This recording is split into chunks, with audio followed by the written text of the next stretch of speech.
Greetings. My name is Mandy Young. I am an eco-psychologist. Most people say a what?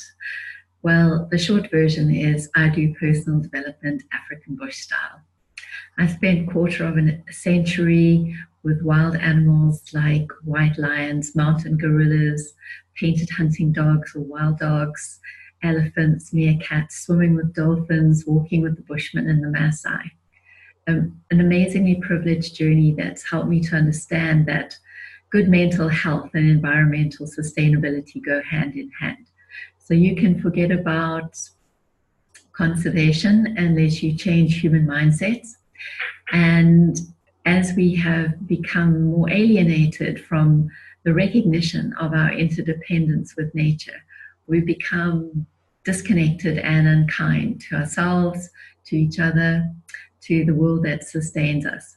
So I'm passionate about taking people into the bush to get back to their roots, to observe wild animals, spend time with tribal people, swim with dolphins, mammal and animal species, tribal people who are well adapted to their environment and who are really good at relating. They remind us of how to be more human. And being in that space, being in a wilderness space that's tried and tested over time, a very harmonious, holding place, we can be more authentically ourselves and get to know ourselves and value ourselves a lot more. So after wildlife encounters, walking with the Bushmen or the Maasai, swimming with the dolphins, I facilitate self-reflective groups where I use my understanding of people, my understanding of animals, ecosystems, to help participants gain personal or professional, life-changing take-home insights from what would otherwise be a normal safari. As a result of this, my husband and I went on a 4x4 experience all the way from Cape Town to Kenya. It took us 2 months. And when we arrived in Kenya, we had the privilege of meeting John Supuk, who is the headman of a village just on the edge of Amboseli Nature Reserve, Amboseli National Park, just below Mount Kilimanjaro. As a result of our relationship, which has now spanned more than 2 years, we began to understand the needs of the people there and the value of them. They have been really amazing in drawing me in as being part of the tribe, giving me these bangles that I've never taken off since they put them on me. And I really want to preserve their culture and the lessons that they teach us because they still live so interdependently with nature. I want to do that by creating a luxury tented camp where they can not only work and have an extra stream of income, but where they can show tourists their land, their way of life, the animals that move in and out of Amboseli. There's no fences. The animals move freely between the park and Mount Kilimanjaro. I also want it to be a place where I can bring people to have those wilderness experiences that are very life-changing. So that is the reason for the journey, the luxury tented camp. In order to be able to establish this, I first of all need $5,000 just to do an assessment. The assessment is looking at which land is going to be the best, where to position the tents, how to work together with the Maasai community so it becomes a win-win situation for everybody, and how to set up a management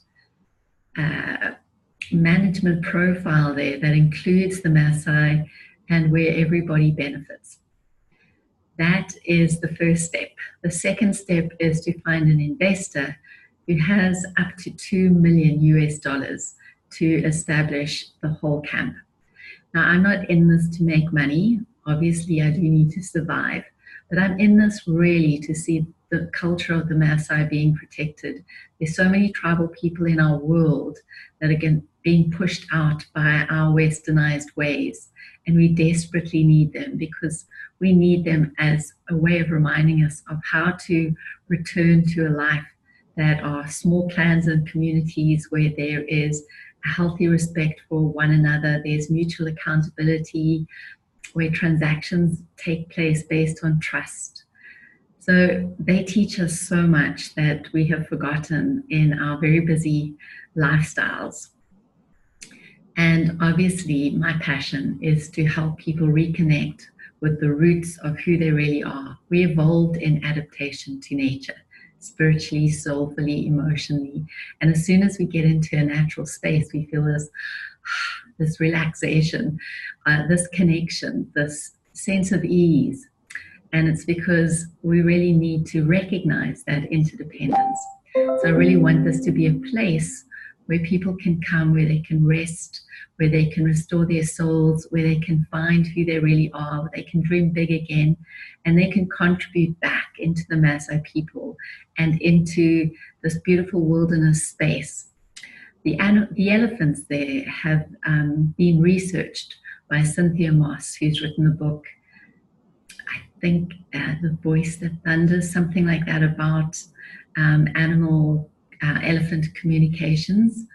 That it's an amazing place, and it's a beautiful place to come and really experience what it is to be truly human, and at the same time to really protect and conserve the animals and the tribal people there. So I really look forward to you contributing towards this amazing tented camp, which we're going to be calling The Journey.